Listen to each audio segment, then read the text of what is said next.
رجعني لحضنك، رجعني البنوة لك، رجعني. أنا تعبت، أنا تعبت. ازداد صراخ فوقف يسوع وناداه: انت عايز ايه؟ ها؟ اطلبوا اولا ملكوت الله. قول له مش عايز غير السماء، والسماء هي انت. انا مش عايز غير انت. توبني عشان ابقى ابنك، رجعني عشان تبقى ابويا، عشان اقدر اقول لك يا ابانا الذي في السماوات وانا مش مكسوف. سلام المسيح. أنا يوليانا إيهاب، وأنتم بتسمعوني من خلال خدمة قناة الراعي الصالح The Good Shepherd على اليوتيوب، وكمان على صفحة الفيسبوك. لو عجبك الفيديو اعمل لايك وشير مع أصحابك، عشان ده بيشجعنا نستمر وبيحسسنا إن احنا بنعمل حاجة حلوة ومفيدة. سر قوة الانسان المسيحي العشرة مع ربنا. عايز تبقى قوي، عايز تبقى قوي، حس بربنا، اشعر بيه، اشعر بيه. آسف، احترمه. الله يعطينا قوة على قدر إحساسنا بيه. الله يعطينا قوة على قدر شعورنا بيه، على قدر رؤيتنا ليه، على قدر حبنا ليه. انت حاسس بربنا، حاسس بيه، شايفه. من الآن هعلن إن أنا ملكك. لمن أنت؟ كل واحد منا يسأل نفسه: يا ترى أنا مين؟ يا ترى أنا بتاع مين؟ بتاع ربنا ولا بتاع العالم ولا بتاع الخطية ولا بتاع الناس؟ كل واحد ياخد قرار. كفاية كده. خليك جد مع نفسك، خليك جدع. النهاردة في فرصة، بكرة مش عارفين الظروف هتكون ايه. بسم الآب والابن والروح القدس الإله الواحد آمين. تحل عليه نعماته وبركته الآن كل وان يهدر كل آمين. موضوع اللي هنحكي فيه في قضاة 5. فترنمت دبورة وباراك ابن أبي نوعم في ذلك اليوم قائلين لأجل قيادة القوات في إسرائيل، لأجل انتداب الشعب: باركوا الرب. اسمعوا أيها الملوك واصغوا أيها العظماء. أنا للرب أترنم، أزمر للرب إله إسرائيل. يا رب بخروجك من سعير، بصعودك من صحراء أدوم. الأرض ارتعدت، السماوات أيضا قطرت، كذلك السحب قطرت ماء. تزلزلت الجبال من وجه الرب، وسيناء هذا من وجه رب إله إسرائيل. مجدا للثالوث القدوس إلهنا إلى الأبد آمين. دبورة، دبورة يعني نحلة. نحلة، نحلة تعمل حاجتين. الحاجة الأولى بتجمع رحيق عشان تطلع عسل. 2، يبقى المحور الأول هي بتجمع. 2، لما يبقى فيه هجوم عليها هي بتدافع وتلدغ وتجرس وتتعب. معايا؟ معايا؟ فإحنا لو إحنا زي دبورة يبقى علينا إن إحنا نجمع فضائل عشان نبقى أقوياء، يبقى في علاقة قوية بالله، عشان نعرف المحور الثاني ندافع عن أنفسنا. 1، سر قوة الإنسان المسيحي العشرة مع ربنا. عايز تبقى قوي، عايز تبقى قوي، حس بربنا، اشعر بيه، اشعر بيه. آسف، احترمه. الله يعطينا قوة على قدر إحساسنا بيه. الله يعطينا قوة على قدر شعورنا بيه، على قدر رؤيتنا ليه، على قدر حبنا ليه. انت حاسس بربنا، حاسس بيه، شايفه. فاكرين ايليا النبي؟ حي هو الرب الذي انا واقف امامه. ايه عايز تعمل ايه؟ لا يكن طل ولا مطر، ما تنزلش نقطة مية غير لما اقول انا. ايه ده؟ منين القوة دي؟ فين سر القوة؟ احساسه بوجوده امام الله. خلي بالكم، خلي بالكم، قوة الله تسري في اجسادنا. خلي بالكم، قوة الله تسري في اجسادنا على قدر شعورنا بيه، على قدر رؤيتنا بيه، على قدر احساسنا بيه. حاسس بربنا يديك قوته، شايف ربنا يديك قوته. حي هو الرب الذي انا واقف امامه. القصه كلها خلصت هنا. خلي بالكم، ازاي يا ايليا بتقول ان انا ممكن اكفل المطر واكفل السماء براحتي؟ يقول لك خلي بالك من الجزئيه الاولى اللي انا قلتها، حي هو الرب الذي انا واقف امامه. القصه خلصت هنا. يا ترى انت واقف قدام ربنا؟ يا ترى انت شايف ربنا؟ يا ترى انت حاسس بربنا؟ عشان كده احنا عايشين في ضعف، مش حاسين بوجود ربنا، مش حاسين بوجود ربنا. القصة التانية الظريفة بقى اللي انتوا تحبوها، فاكرين يوسف الصديق؟ فاكرين يوسف الصديق؟ في أوضة وحده، في حجرة وحده، والست بتقول له أنا عايزة خطية. استغرب، استغرب، يقول لها كيف انت مش حاسة؟ انت مش شايفة؟ قالت له شايفة ايه؟ قال لها ربنا معانا هنا، ربنا معانا هنا. كيف افعل هذا الشر العظيم واخطئ الى الله؟ حاسس بالله، شايف الله، بيشعر بالله. عندما، ركزوا معايا، عندما ذكر اسم الله اختفت المرأة وانتصر يوسف. تاني، عندما ذكر اسم ربنا اختفت الست من قدامه كأنها مش موجودة. حلت على يوسف قوة الله. حي هو الرب الذي أنا واقف أمامه، لا يكن طل ولا مطر إلا عند قولي. إيه ده؟ هتقفل السماء؟ هتقفل السماء يا إيليا إزاي؟ أصل أنا في عشرة مع الله، في عشرة مع ربنا. خلي بالكم، عايز تبقى قوي يبقى في عشرة مع الله.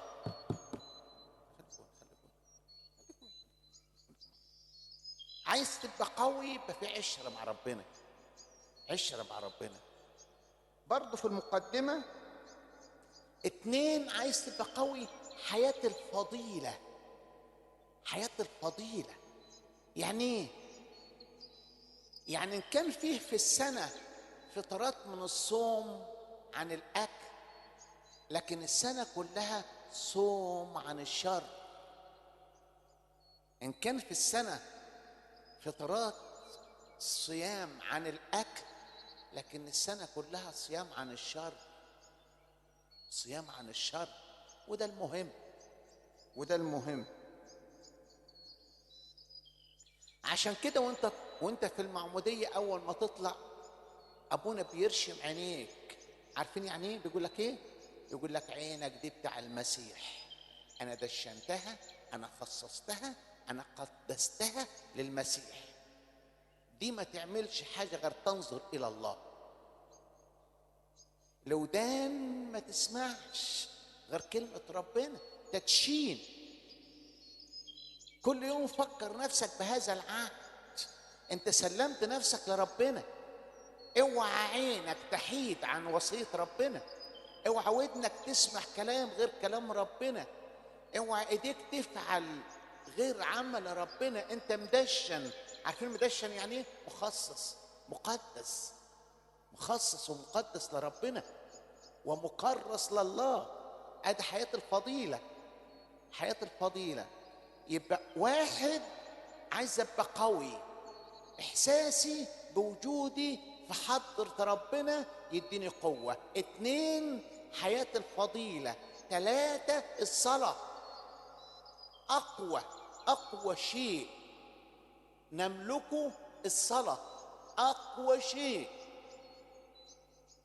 اقوى شيء. عايز تنقل جبل، صلي بس. فاكرين حنا ام صمويل كانت عاقر. النفس العاقر عندما تصلي تثمر. النفس العاقر عندما تصلي تثمر. يا حنا ام صمويل يعني نصلي؟ قالت هقول لكم على حاجتين اتنين: جري على الهيكل وما تقولش ولا كلمة، انسكب في صورة دموع أمام الله بس. لو سألنا حنا ام صمويل كيف تكون الصلاة القوية، تقول لك الهيكل. ايه رقم اتنين؟ انسكاب كل المشاعر. ما قالتش ولا كلمة في الهيكل، دخلت الهيكل كل احتياجها كل مشاعرها بالدموع. عندما انسكبت أمام الله أثمرت البطن العاقر. عايز تثمر، صلي. عندك مكان وكيف. مكان يعني الهيكل، كيف يعني بدموع. ادي حياة الفضيلة. واحد عايز تبقى قوي، حس بربنا، حس بربنا. ما ينفعش تبقى مش حاسس بيه، ما ينفعش تبقى مش محترمه، ما ينفعش تبقى مش بتحبه، ما ينفعش تبقى مش واقف في حضرته. ده اللي بيديك القوة. اتنين حياة الفضيلة. تلاتة الصلاة. يا حنا ام صمويل انت ازاي كنت عاقر وربنا اداكي؟ تقول لك روح الهيكل مليان فيه كل احتياجك. اقوى شيء يملكه الانسان المسيحي الصلاة بس. عايز تبقى قوي، صلي. يا ترى بالليل بتعملوا ايه؟ بالليل بتعملوا ايه؟ بتصلوا الخدمة الاولى والثانية والثالثة؟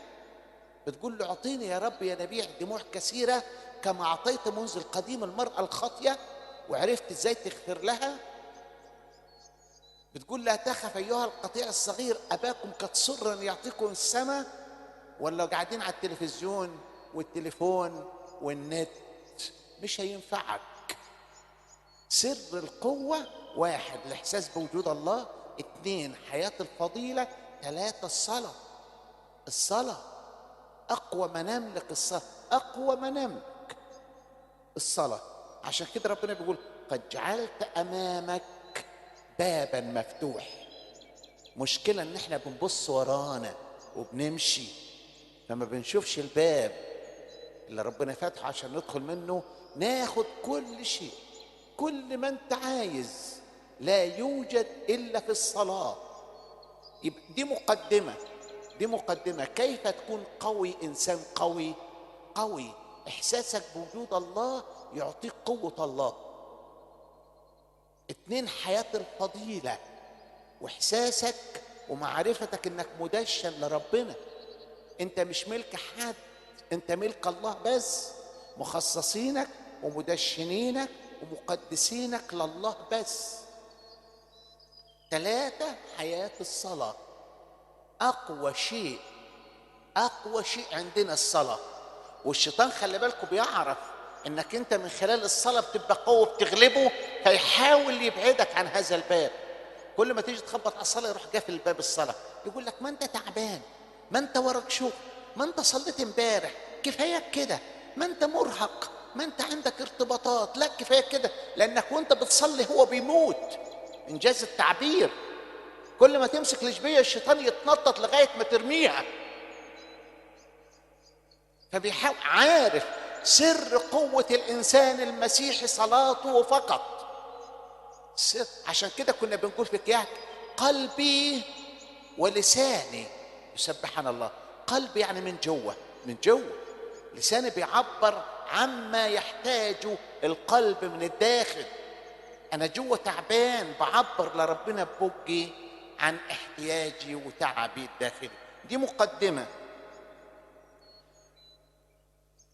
النقطة الأولانية ذل وعبودية.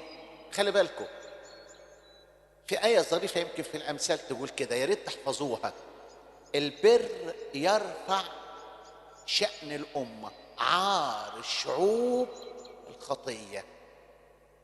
ذل وعبودية دي أول كلمة. اكيد انتوا شاطرين ومذاكرين. فاكرين دينا ابنة يعقوب اللي خدها شكيم واذلها؟ ادي الذل. ابونا يعقوب ماشي هو وولاده، جا في حته غريبه وراح نصب الخيام وقعد. دي قصه دينا.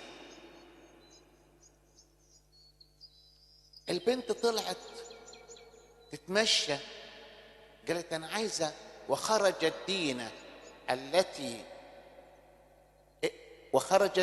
ابنة لي التي ولدت ليعقوب لتنظر بنات الارض. خطأ ابونا يعقوب انه قاعد في حته غريبه ما فيهاش مخافه ربنا، ما فيهاش حد يعرف ربنا. خلي بالك، اوعى تقعد في حته ما فيهاش ربنا.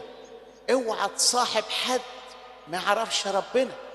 المثل البلدي بيقول كده: اللي ما يخافش الله خاف منه. ابونا يعقوب نصب خيمته في حته غريبه. البنت شويه كده وراحت مزوغه من امها من اخواتها وراحت طالعه تتمشى. رآها شكيم ابن حمور فاخذها واذلها.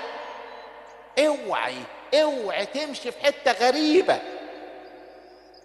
اوعى تسيبي نفسك مع حد غريب. اوعى تسيبي في مخك او عقلك فكر غريب يلوثك، يستعبدك، يتعبك. واخذها واذلها.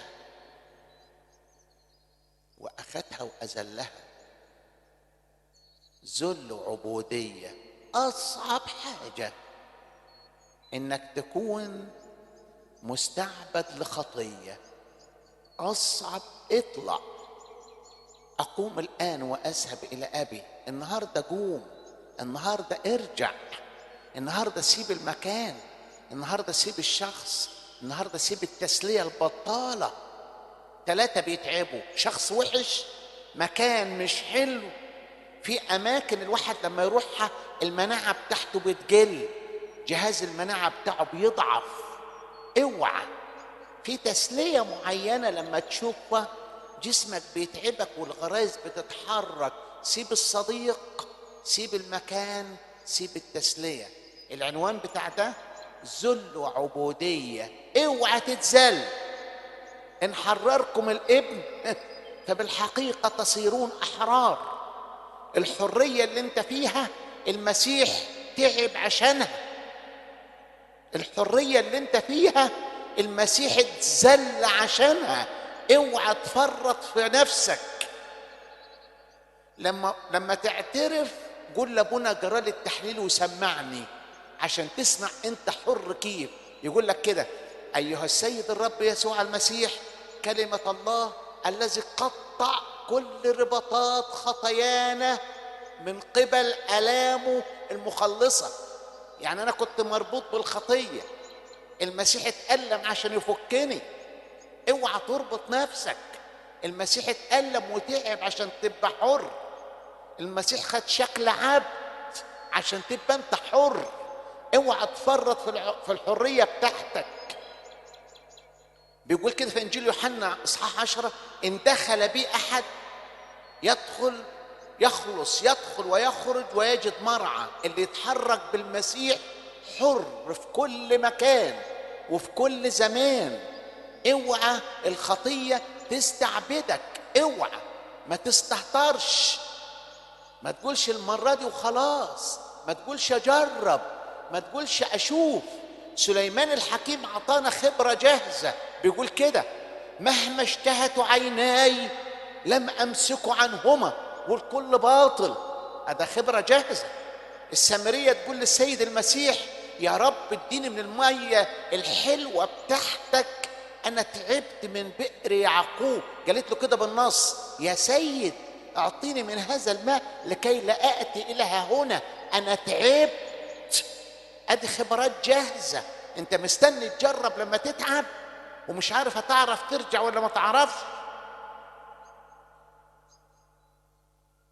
كتير ناس في الخطية وندمانة وبتقول: يا ريت، لا، يا ريتني ما جربت، يا ريتني ما شفت. فاوعى تسعى انت عشان تشوف او تجرب. واحد ذل وعبودية، ذل. 2 صرخة قوية. عارفين يعني ايه صرخة قوية؟ الشعب قعد في مصر 430 سنة مذلول من عبودية المصريين، من التسخير، ذلوهم 430 سنة، ذلوهم ذل. فصرخوا، بدأ يتنهدوا نار. يا ترى انت لسه مش حاسس بالذل اللي انت فيه؟ امتى هتتنهد؟ امتى هتصرخ؟ امتى هتطلب ربنا يفكك من العبودية اللي انت فيها؟ ما كفاية. هتفضل لامتى مذلول؟ هتفضل لامتى عبد؟ من يفعل الخطية فهو عبد للخطية، والعبد لا يرث في البيت. انت مش وارث، سبت ميراثك وصرت عبد. ايها الابن الذي لك ميراث فابوك سبته ليه؟ صرخة قوية، اصرخ، قول اقوم الان، كفاية، تعبت، سنين هذا عددها، لم اجن شيء من الخطية سوى الذل. صرخة قوية، كفاية، انا تعبت، انا اتذليت، انا اتكسرت، انا اتكسفت، انا اتغلبت. ما ينفعش الملك ابن الملك يتذل. انت ملك ابن ملك، انت قوي ابن قوي. ليه الذل؟ ما الداعي لما انت تحياه الان في ضعف؟ ايه الداعي؟ ايه المنطق؟ ايه المبرر اللي عندك؟ ما كفايه كده. صرخة 430 سنة في ذل.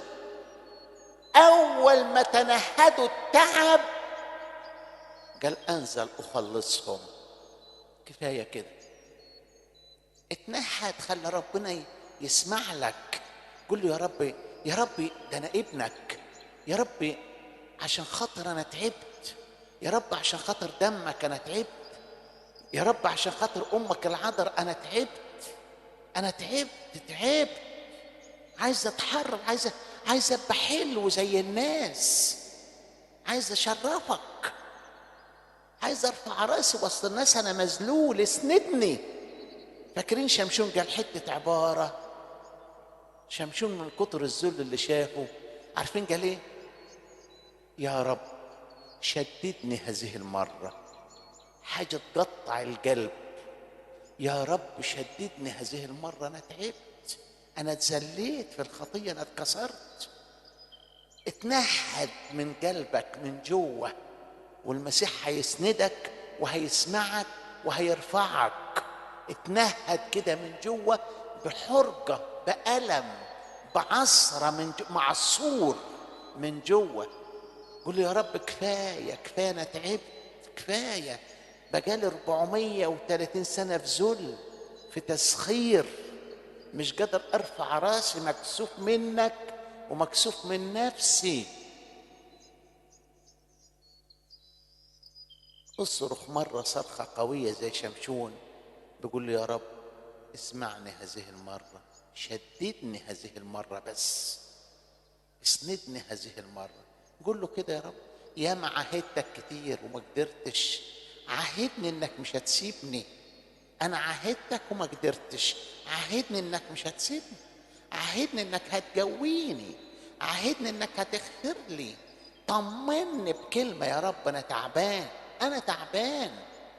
انا بقيت وشي في الطين منك. اتنهد بالليل قبل ما تنام الليلة دي، قول له خلصني هذه المرة يا رب، انا تعبت ومكسوف ومكسور ومذلول، ومفيش داعي يا رب، وانت عارف مفيش داعي استمر في القسرة اللي انا فيها.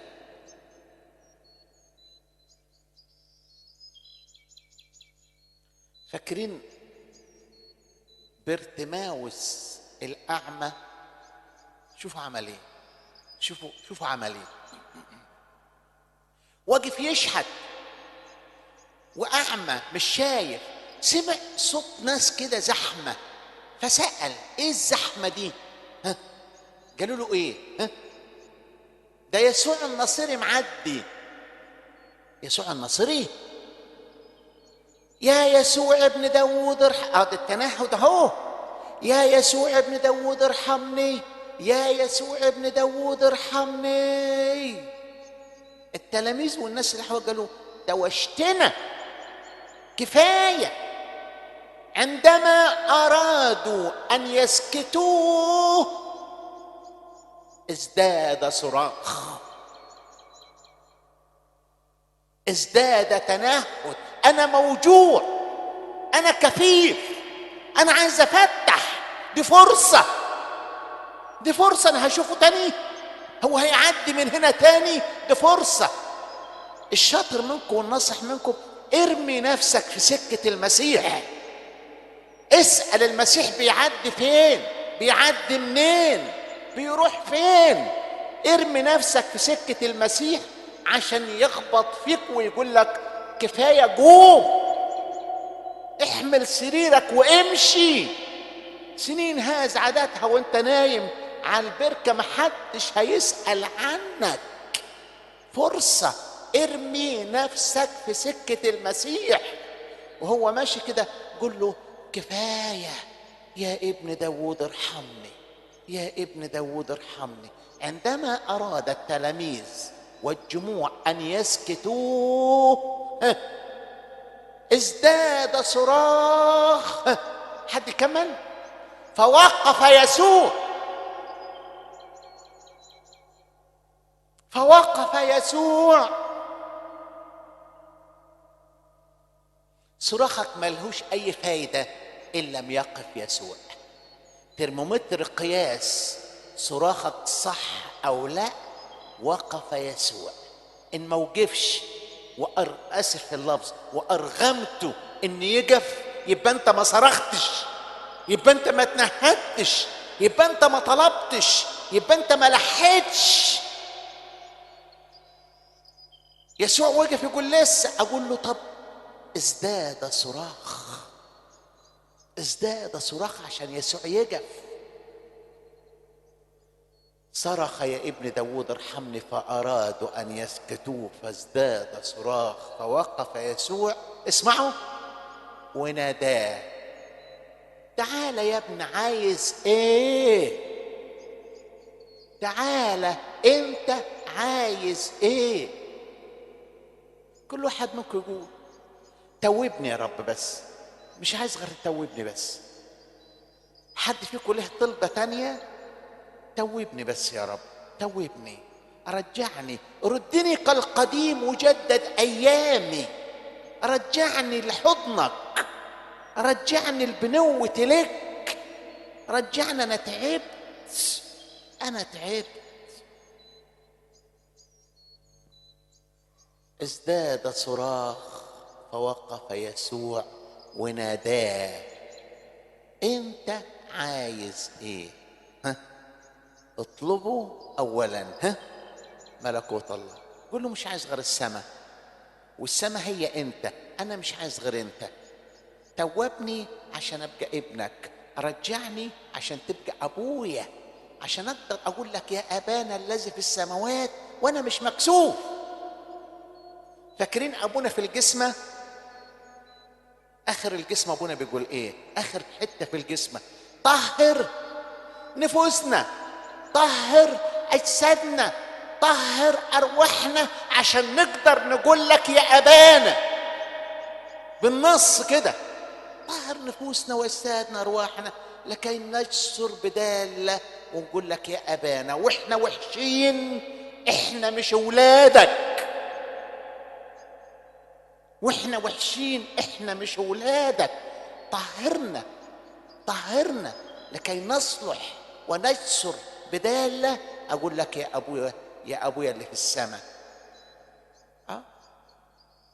محتاجين صرخه قويه قويه. ان لم يقف، ان لم يقف يسوع ويناديك ويقول لك عايز ايه، يبقى انت ما صرختش. يبقى انت ما صرختش صرخة قوية 430 سنة في ذل.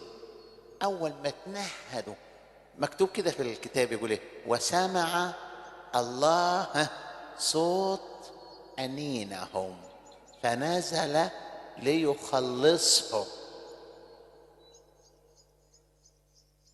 محتاجين نسمع ربنا صوت احتياجنا، صوت تعبنا، صوت تعب. احنا تعبانين، الخطية تعبتنا، الخطية تعبتنا. بارتماوس خلي بالكم في حاجة جميلة نسيت أقولها لكم في الراجل ده. في حاجة جميلة بشكل، الراجل ده كفيف وقاعد يشحت، لكن عنده حاجة جميلة بشكل، عنده حاجة حلوة بشكل. أول ما قالوا له، هو بيسأل مين ده؟ إيه الزحمة دي؟ إيه؟ قالوا له إيه؟ يسوع الناصري معدي. عمل إيه هو؟ صرخ. معنى كده إن هو مذاكر. ما قال لهمش مين ده يسوع الناصري، يطلع مين ده؟ الراجل اللي بيقيم الموتى، ده بيفتح أعين العميان، ده بيطهر البر. ما قالوش ابدا، ما سالش، كان عارف. عشان كده اول ما قالوا له يسوع الناصري بدا يصرخ. يا ابن انت تعرفه؟ كان اعرفه، انا مذاكره، انا كل شويه اسال عليه، اعرف كل حاجه عنه. يا ترى انتوا تعرفوا مين يسوع الناصري؟ مين يسوع الناصري؟ مين في نظرك يسوع الناصري؟ من يقول الناس ابن البشر من هو؟ أرميا، يوحنا.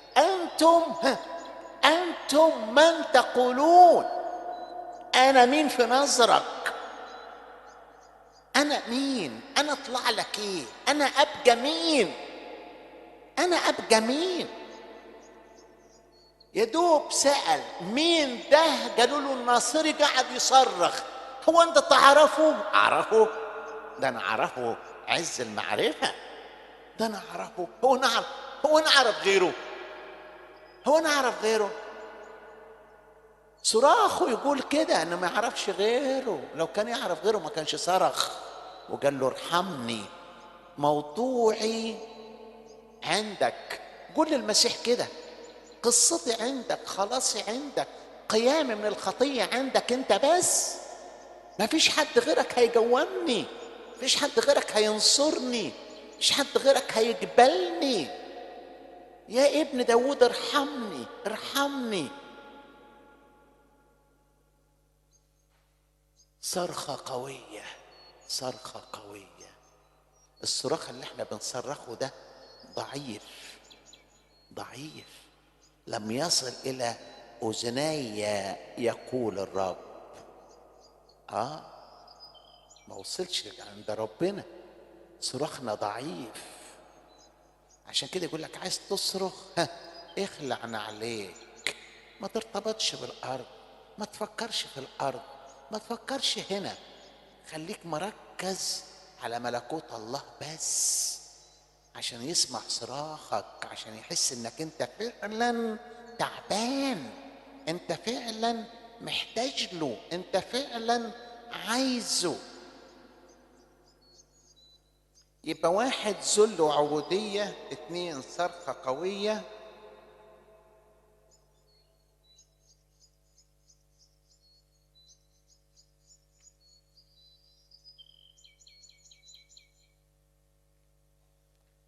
3 نصرة قوية. انتصرت اهو. خلي بالكم، خلي بالكم، خلي بالكم، الله يعطينا على قدر ما نثق فيه. الله يعطينا على قدر ما نثق فيه. فاكرين داوود لما راح يحارب؟ ما معهوش حاجة. حد يعرف منكم داوود كان معاه ايه؟ ها نبلة. حد يعرف داوود كان معاه ايه؟ ها ها ها؟ الله. كان معاه الله بس. انت تاتي بسيف ورمح، انت عندك ترس، انا ما عنديش حاجه ابدا غير ثقتي في الله. انا اتي لك باسم رب الجنود. فين اسم رب الجنود؟ ها وروني كده فين اسم رب الجنود. لو دخل حد علينا كده وقال انتوا فيكم اسم رب الجنود، ما نجرؤش ونقول ايه، هنتكسف. فاكرين التلاميذ لما عدوا على واحد اعرج قدام هيكل الجميل، الراجل اللي كان بيشحت، فاكرين بيقول لهم انا عايز منكم صدقه. بطرس ويوحنا قالوا له ايه؟ احنا ما معناش، بتوع المسيح ما معهوش فلوس، امال معاكم ايه؟ ها ردوا عليا. قالوا له احنا ما معناش غير اسم المسيح. معاكم اسم المسيح؟ طب ورهولي باسم يسوع الناصري قم. وقام الراجل. ايه ده؟ هو اسم يسوع الناصري قوي؟ انت تاتي بسيف ورمح وانا اتي باسم رب الجنود. الله يدفعك اليوم الى يدي. ثقه، ثقه. الله يعطينا على قدر الثقه فيه. يا ترى انت بتثق في ربنا؟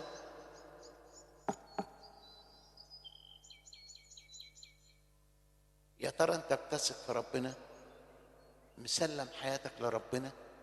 كان في مرة واحد عنده قصر كبير فيه يجي 50-60 أوضة. فالساعة 2 بالليل واحد بيخبط عليه. مين بيخبط؟ قال له أنا يسوع الناصري. يسوع الناصري؟ بسرعة راح فاتح الباب. اتفضل يا رب اتفضل، خد الأوضة دي. دخلوا الأوضة وراح قفل عليه. الساعة 5 الصبح الشيطان خبط على الراجل ودخل على الراجل، فضل يضرب فيه لما موته ضرب. على 9 الصبح راح مخبط على السيد المسيح. انت هنا والشيطان جه تعبني وبهدلني. قال له يا ابني انت قلت لي خليك في الاوضه دي، انا قاعد في الاوضه دي. قال له خد الاوضه اللي جنبيها، خد الاوضه الثانيه. خد الاوضه الثانيه. الشيطان جاله الساعه 7-8 الصبح، فتح وفضل يضرب في الراجل صاحب البيت ومشي. الراجل راح مخبط على السيد المسيح. انت هنا والشيطان مال يضرب فيا. قال له يا ابني انت قلت لي خد الاوضتين دول. قال له يا رب يسوع المسيح خد البيت كله. عندما اخذ البيت كله الشيطان ما جاش. المسيح واخد فيك قد ايه؟ انت مسلم له قد ايه في حياتك؟ يا ترى المسيح في القلب ولا في الفكر، ولا انت راكنه كده في حته كده كانه مش موجود والشيطان كل شويه يتعب فيك؟ نصرة قوية، نصرة قوية.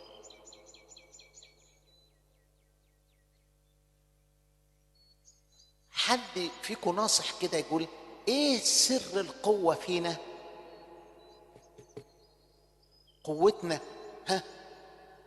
قوتنا فين؟ قوتنا فين؟ حد يقول كده؟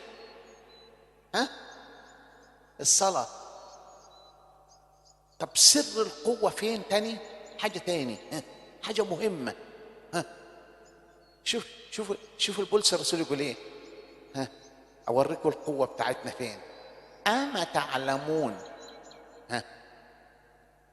انكم احيانا واحنا بنوعظ نقول ايه؟ انتم هياكل الله. لا لا، اما تعلمون، انتم مش عارفين. اما تعلمون انكم هيكل الله وروح الله ساكن فيكم. ادي سر قوتك، ادي سر قوتك. روح الله فيك. الله انت مسكن لله، انت مسكن لربنا. ده قوتك. كونك ضعيف يبقى انت مش حاسس بقيمتك، مش حاسس مين اللي معاك. ده احنا واحنا داخلين الهيكل اخلع الشوز، ده الهيكل هو حد. انت كده، انت كده، انت هيكل. شاور على نفسك كده وقول ايه؟ ما ارهب هذا المكان، ما هذا الا بيت الله. اهو القوه اهو. نصرة قوية، نصرة قوية. اعرف انت مين، اعرف انت مين لترجع لك قوتك. اعرف انت مين. بولس الرسول بيصيغ صياغة حلوة قوي. اما تعلمون، هو انتوا مش عارفين انتوا هيكل الله وربنا ساكن فيك؟ يا معقول؟ معقول، معقول. كان في مرة احد البطاركة سمع عن راهب كويس اسمه ابونا مرقس الترمقي، فقداسة البابا راح يزور الراهب ده. مش كتير، خبط على باب الجلاية. مين بيخبط؟ قال له انا البابا البطريرك. معقول يا سيدنا؟ معقول، اتفضل اتفضل. وقعد يسأل سيدنا أسئلة. أخبار رعيتك إيه؟ قال له كويس. الكنيسة بتتملي؟ قال له بيحبوا بعض؟ قال له قال له عندهم إيمان ينقل الجبال. إيه اللي حصل؟ الجبل بدأ يمشي. قال له استنى استنى استنى استنى، لا أنا ما كلمتش معاه، أنا بحكي مع سيدنا. استنى استنى. عارف أنا عايز أقول إيه؟ أنا عايز أقول إيه؟ إحنا هو ومجرد ما بنذكر الآية الجبل بيسمع. أنت مش قليل، نصرة قوية، أنت قوي. اللي أنا عايز أوصل له، أنت قوي. بمجرد ما بيذكر الآية الجبل مشي، لم يأمره. قال له استنى استنى، أنا ما كلمتكش، أنا بحكي مع سيدنا. أدي أنت هو. قيس على الراهب ده واعمل بني آدمين، قيس على الراهب ده واعمل مسيحيين. أنت قوي. أما تعلمون؟ شوف الصياغة القوية. أما تعلمون؟ أنتوا مش عارفين.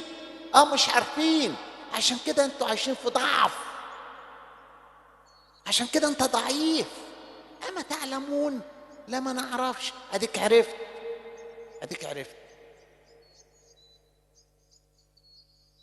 آخر حاجة وغاية في الجمال، حق الملكية.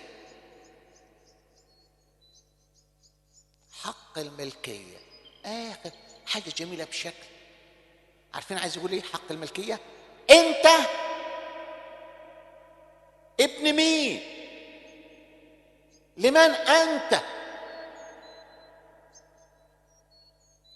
لمن انت؟ انت ابن مين؟ انت بتاع مين؟ انت بتاع مين؟ بتاع ربنا؟ بتاع العالم؟ بتاع الشيطان؟ بتاع الخطية؟ بتاع الناس؟ انت ملك مين؟ مين بيملك عليك؟ حق الملكية. اقول لكم حكاية ظريفة قوي.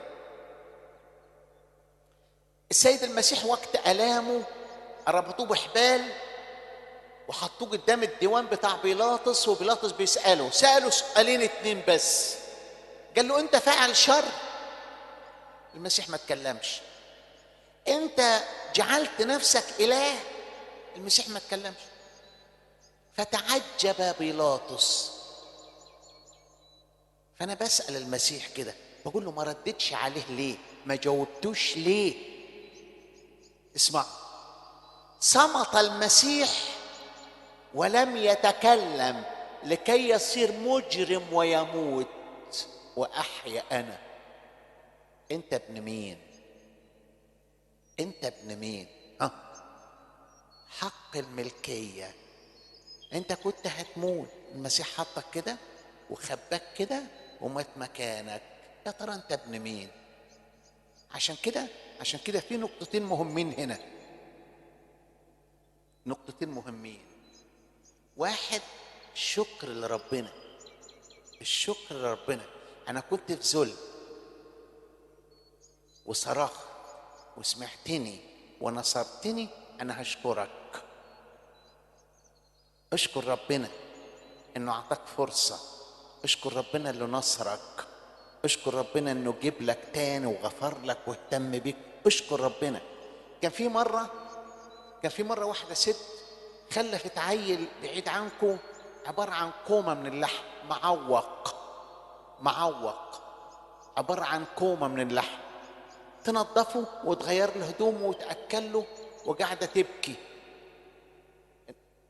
تغير له هدومه وتنظفه وتأكله وقاعدة تبكي. واحد عدى عليها مرتين ثلاثة كل شوية بتبكي بتبكي بتبكي ليه؟ يا ست انت بتبكي ليه؟ قالت له عايزاه يقول له شكرا بس، عايزاه يقول له شكرا يا ماما. احنا كأننا معوقين مش قادرين نقول له شكرا، سندتنا، حفظتنا، قومتنا، جبلتنا، غفرت لنا، مش قادرين نقول شكرا. واحد شكرا، اتنين اعلن انك ملك الله الذي مات وفداك. بس مش مطلوب منك غير كده، تقول له شكرا يا رب، انا حاسس بيك، انا عارف كل اللي عملته معايا، انا لولا انت انا كنت هضيع، لولا سترتني وعنتني وحفظتني وقبلتني مرة اخرى انا كنت هضيع. انا متشكر، من الان هعلن ان انا ابنك، من الان هعلن ان انا ملكك. لمن انت؟ كل واحد منا يسأل نفسه يا ترى انا مين؟ يا ترى انا بتاع مين؟ بتاع ربنا ولا بتاع العالم ولا بتاع الخطية ولا بتاع الناس؟ كل واحد ياخد قرار. كفاية كده، خليك جد مع نفسك، خليك جدع. النهاردة في فرصة، بكرة مش عارفين الظروف هتكون ايه. سلام المسيح. أنا يوليانا إيهاب، وأنتم بتسمعوني من خلال خدمة قناة الراعي الصالح The Good Shepherd على اليوتيوب وكمان على صفحة الفيسبوك. لو عجبك الفيديو اعمل لايك وشير مع أصحابك، عشان ده بيشجعنا نستمر وبيحسسنا إن احنا بنعمل حاجة حلوة ومفيدة. بشير بسيط منك تقدر تخلي ناس تانية كمان تسمعه وتستفاد. And don't forget to subscribe and active the notification ring.